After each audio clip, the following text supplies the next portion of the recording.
Hey everyone, I'm Jason, and this is your commentary on Genesis chapter 34. Now, in the previous chapter, Jacob encountered Esau, and he was fearful, even though he just talked to God.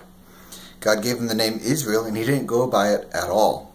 He passes by Esau, and now he's here. Instead of going to Bethel like he was supposed to, like he promised he would 20 years previously, instead he settled down near Shechem. Now, Dinah was the daughter Leah had by Jacob. Dinah went out to visit the women of the land, so she's intermingling with the Canaanites, with the pagans. Hamor the Hivite was the ruler of that area. When his son Shechem saw Dinah, he took her and raped her. Then his heart longed for Jacob's daughter, Dinah. He fell in love with her and spoke tenderly to her. Shechem said to his father Hamor, "Give me that woman. I want her to be my wife." Jacob heard that his daughter Dinah had been made unclean. His sons were in the fields with his livestock, so he kept quiet about it until they came home. Then Shechem's father Hamor went out to talk with Jacob. Jacob's sons had come in from the fields. They came as soon as they heard what had happened. They were filled with sadness and anger. Shechem had done a very terrible thing. He had forced Jacob's daughter to have sex with him.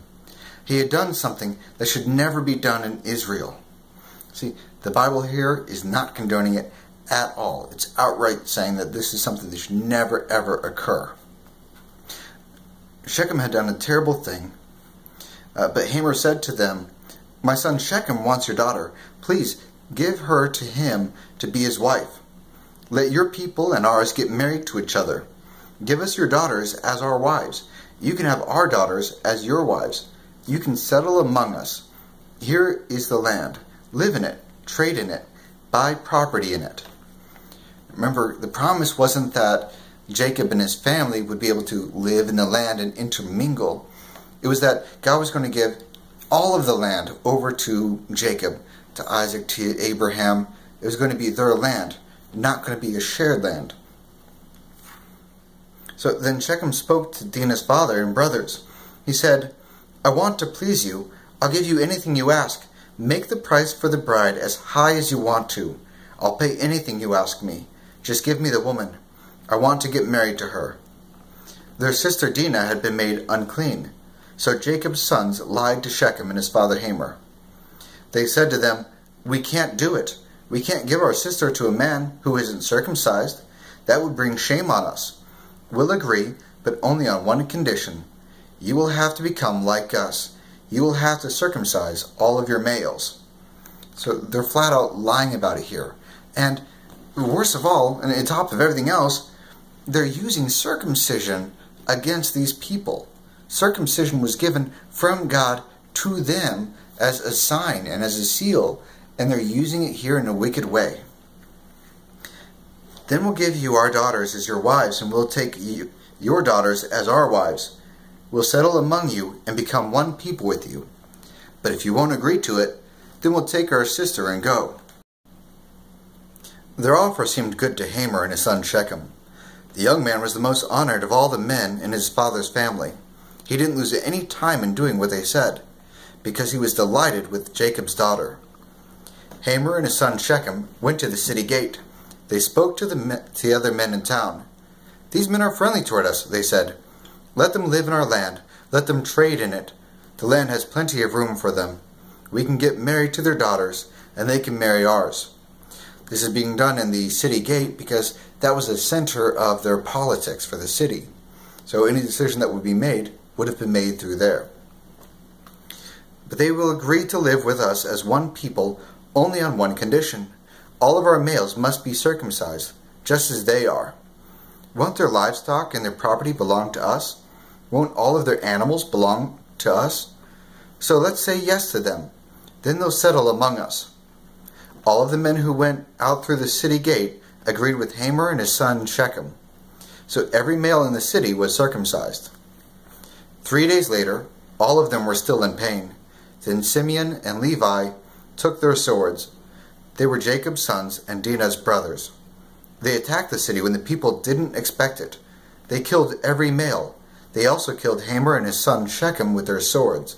Then they took Dinah from Shechem's house and left. Jacob's other sons found the dead bodies. They robbed the city where their sister had been made unclean. They took the flocks and herds and donkeys. They took everything that was in the city and out in the fields. They carried everything away, and they took all the women and children. They took away everything that was in the houses. Then Jacob said to Simeon and Levi, "You have brought trouble on me. Now I'm like a very bad smell to the Canaanites and Perizzites who live in this land. There aren't many of us. They may join together against me and attack me. Then I and my family will be destroyed." So Jacob uses the pronoun I, me, my.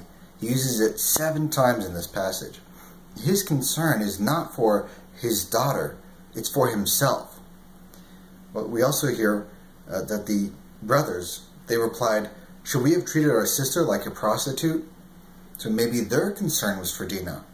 But if you look at what they actually did, if it was just a matter of getting even, then they should have, at worst, killed Shechem. But Shechem says here that he actually loved Dinah and that he wanted to marry her. He was willing to pay the high price, whatever it would cost. He even went so far as willing to be circumcised in order to get her as a wife.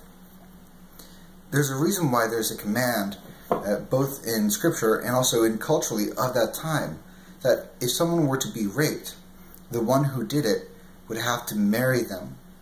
It wasn't to be mean to the person who was being raped. That person, if left on their own, would be considered unclean, would probably never marry again. They'd never have a chance for a family. They wouldn't be provided for. They'd be left on their own. And so when you were raped, then the one who did it would actually bring you in. They would marry you, and they would provide for you for the rest of their life.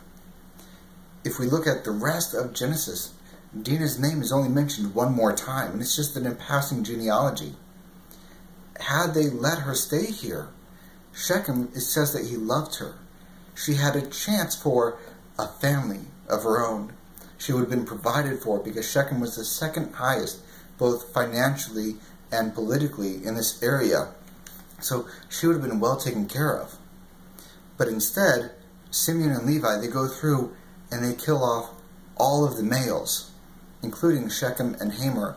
So she no longer has the potential to have her own family and to be provided for that way.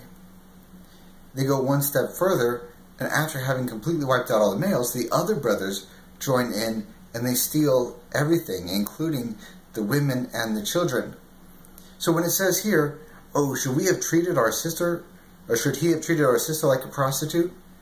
Their concern is not actually what's best for Dinah. It's what's best for them. They're angry and they're going to take it out, even though it's excessive. Well, even though God isn't mentioned in this chapter, but we do hear about everyone else and all of their selfishness, there's still hope, because in the next chapter, God's going to turn the whole thing around on them, and we'll see Jacob finally repenting and coming back to him. But for right now, that's the end of a commentary on Genesis chapter 34. Thank you so much for joining me, and I will see you guys next time.